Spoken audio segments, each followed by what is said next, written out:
Hi friends, ఎలా ఉన్నారు? నేనైతే చాలా చాలా బాగున్నాను. ఇవాళ మనం మాట్లాడుకునేది ఏమిటి అంటే చెప్దామా వద్దా అని ఆలోచిస్తున్నా, కానీ చెప్పేస్తానులే. ఏం లేదు ఫ్రెండ్స్, ఈవేళ అయితే మా పిల్లలు కొంచెం చపాతీలోకి కానీ రోటీలోకి కానీ ఏమన్నా కొంచెం గ్రేవీ వచ్చేలాగా కర్రీ చేసి పెట్టు మమ్మీ అని అడిగారు. సో అందుకని చెప్పేసి నేనైతే మిల్ మేకర్ కర్రీ అయితే ప్రిపేర్ చేశాను అన్నమాట. అది ఎలా చేయాలి ఏంటి అనే ప్రాసెస్ అయితే నేను మీకు ఇప్పుడైతే చెప్తాను అన్నమాట. ఫస్ట్ నేనైతే ఒక 50 గ్రామ్స్ అయితే తీసుకున్నాను అనమాట మిల్ మేకరు.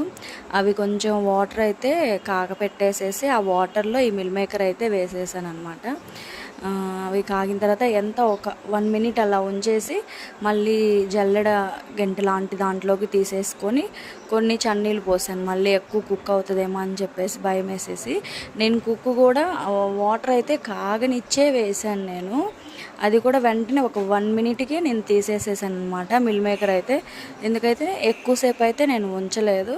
సో తర్వాత కూడా నేను చన్నీళ్ళు పోసి ఆరపెట్టేసేసాను. తర్వాత కొంచెం ఆయిల్ వేసేసేసి వేయించుకున్నాను అనమాట. లైట్గా ఆయిల్ వేసేసి మిల్ మేకర్ని వేయించేసేసుకొని మళ్ళీ ఆ చిల్లుల గంటలోకే తీసేసుకున్నాను. మసాలాకు కావాల్సిన ఐటమ్స్ అయితే నేను ఎప్పుడు చెప్తాను. నేను ఒక చిన్న సైజు ఉల్లిపాయ అయితే తీసుకున్నాను, పొడవుగా కట్ చేసుకున్నాను. ఆ తర్వాత ఒక ఎర్రటి టమోటా బాగా పెద్దది అయితే తీసుకున్నాను. ఇవి రెండు ఒక 2-3 మినిట్స్ అలా సిమ్లో పెట్టేసి వేయించేసేసుకున్నాను.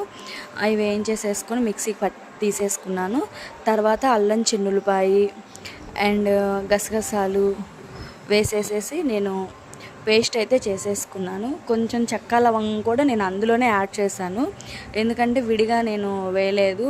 మా పిల్లలు వచ్చేటప్పటికి చెక్క లవంగం ఏదన్నా తగిలిందంటే తినరనమాట. సో అందుకని నేను మిక్సీ పట్టేసేసేసాను. అది కూడా ఇది రెడీ అయిపోయేలోపు మనము కర్రీకి కావాల్సిన ఐటమ్స్ అన్నీ ప్రిపేర్ చేసుకున్నాము. సన్నగా తరుక్కున్న ఒక పెద్ద సైజు ఉల్లిపాయ, అలాగే 2 టమాటాలు, చిన్నవైనా పర్లేదు, పెద్దదైతే ఒకటి సరిపోతుంది, మీడియం అయితే 2 వేయండి టమోటాలు.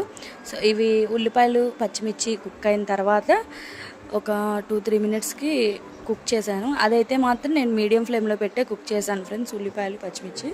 ఆ తర్వాత టమాటా వేసేసి ఒక 2-3 మినిట్స్ అయితే వేయించాను. అది కూడా నేను మీడియం ఫ్లేమ్లోనే పెట్టాను ఫ్రెండ్స్, ఎందుకంటే హై ఫ్లేమ్లో అయితే నేను ఏది కూడా పెట్టను. వంటకు సంబంధించి ఏదన్నా ఇంకా మనకి బయటికి వెళ్ళే పని ఉంది అంటే మాత్రమే నేను పెడతాను హై ఫ్లేమ్లో, లేకపోతే లేదు. ఇవి కుక్ అయిన తర్వాత ఈ మనం మిక్సీ పట్టుకున్న మిశ్రమం అయితే ఉంది కదా, అదైతే గ్రేవీ దాంట్లో వేసేసి ఆయిల్ పైకి వచ్చేలాగా వేయించుకున్నాను. ఈ టమాటాలు పచ్చిమిర్చి ఇవన్నీ వేగిన తర్వాత ఇది గ్రేవీ కూడా వేగిన తర్వాత నేను దాంట్లో కొంచెం వాటర్ అయితే యాడ్ చేసుకున్నాను. మ్యాక్సిమం ఒక గిద్దన్నర అయితే వాటర్ పట్టినాయి అనమాట నాకు. అవి వేసేసి బాగా ఉడకనిచ్చాను. ఈ మిల్ మేకర్ కూడా నేను వేయించానని చెప్పాను కదా, మిల్ మేకర్ కూడా కొంచెం గరం మసాలా, అలాగే కొంచెం ఉప్పు, కొంచెం కారము, కొద్దిగా చిన్నులపాయ పేస్టు ఇవన్నీ వేసేసి కలిపాను. పెరుగు కూడా వేసి కలిపేసేసి ఈ గ్రేవీ మనకి లోపు కుక్ అవుతుంది కదా, కొంచెం ఈ కుక్ అయిన మసాలాలో ఆ మిల్ మేకర్ అనేది వేసేసి బాగా ఒక 5 మినిట్స్ వరకు మీడియం టు సిమ్లో పెట్టేసి కుక్ అవనిచ్చాను. మనకు అది కుక్ అయిన తర్వాత ఆయిల్ అంతా పైకి తేలిద్ది. ఉప్పు కారం అయితే మీరు తినగలిగినంత వరకే వేసుకోండి, ఎందుకంటే నేను ప్రతి వీడియోలో కూడా చెప్తున్నాను. ఎందుకంటే మేము కొంచెం స్పైసీ ఎక్కువగా తింటాము, మా పిల్లలైనా సరే కొంచెం స్పైసీ ఎక్కువగానే తీసుకుంటారు. సో నేనైతే స్పైసీగానే తీసుకున్నాను అనమాట. కానీ చపాతీలోకి, వెజిటబుల్ బిర్యానీ, బగారా రైస్ వీటిలోకి అయితే వేడివేడిగా చాలా చాలా బాగుంది ఫ్రెండ్స్. నేనైతే ఆ రోజు ఈవినింగ్ 5 స్టార్ట్ చేశాను. మాకు నైట్ డిన్నర్కి మమ్మీ రైస్ వద్దు, నాకు చపాతీయే కావాలని చెప్పారు పిల్లలు. సరే స్కూల్కి వచ్చేటప్పటికి నేను ఇవి రెడీ చేద్దాంలని చెప్పేసి మిల్ మేకర్ కర్రీ అయితే రెడీ చేశాను. నేను లాస్ట్లో అయితే కొంచెం లైట్గా నెయ్యి అయితే వేసాను. అది నేను వీడియో చూపించలేదు, తీయడానికి కుదరలేదు. లాస్ట్లో కొంచెం కుక్ అయిన తర్వాత మనం స్టవ్ ఆఫ్ చేస్తాం కదా, మరీ పల్చగా తీయొద్దు, మరీ చిక్కగా తీయొద్దు, గ్రేవీ కొంచెం ఉండేలాగా చూసుకోండి. వాటర్ అయితే ఎక్కువ అయితే యాడ్ చేసుకోవద్దు. ఎక్కువ యాడ్ చేసుకున్నా కూడా బాగోదు. కానీ చపాతీలోకి అయితే మాత్రం ఫ్రెండ్స్ చాలా అంటే చాలా బాగుంది. నేను రైస్లో కూడా ట్రై చేశాను. నాకు రైస్లోకి అయితే అంత టేస్ట్ అయితే అనిపించలేదు. చపాతీలోకి అయితే నాకు చాలా చాలా బాగా నచ్చింది. మా పిల్లలు కూడా మమ్మీ రైస్లోకి అంత అనిపించలేదు, బట్ చపాతీలోకి అయితే చాలా బాగుంది మమ్మీ, నేను ఇంత టేస్టీగా చేస్తామని నేను అనుకోలేదు మమ్మీ, ఫస్ట్ టైం ట్రై చేసినా కూడా చాలా బాగా చేసావు అని చెప్పేసి మా పిల్లలు అయితే చాలా మెచ్చుకున్నారు. నాకైతే ఆ రోజు చాలా చాలా హ్యాపీగా అనిపించింది అనమాట. మా బాబు ఏ పడితే అవి తినడు, అన్నీ వేస్ట్గా పడేస్తూ ఉంటాడు, నాకు ఇది వద్దు అది వద్దు అని చెప్పేసి కర్రీస్. అలాంటిది మా బాబు ఆ రోజు కడుపు నిండా తినేటప్పటికి నాకు ఎంత హ్యాపీగా ఉందంటే చెప్పలేనంత సంతోషంగా ఉంది.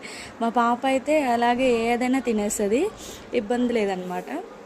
సో నేను మళ్ళీ చెప్తున్నాను, అలాగే మీరు కూడా ఒకసారి నేను చూపించిన ఈ రెసిపీని మీ ఇంట్లో కూడా ట్రై చేసి ఎలా వచ్చిందో నా కామెంట్లో అయితే చెప్పండి ఫ్రెండ్స్.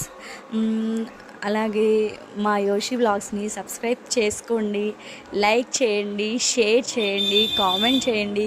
మీకు తెలిసిన వాళ్ళకు కూడా చెప్పి కొంచెం సబ్స్క్రైబ్ చేసి మీరు ఇలాగే మీ సపోర్ట్ని నాకు అందిస్తే నేను చాలా ఉత్సాహంతో ఆనందంతో మరిన్ని వీడియోస్ చేయడానికి నాకు కూడా చాలా హ్యాపీగా ఉండిద్ది. Okay friends, bye bye.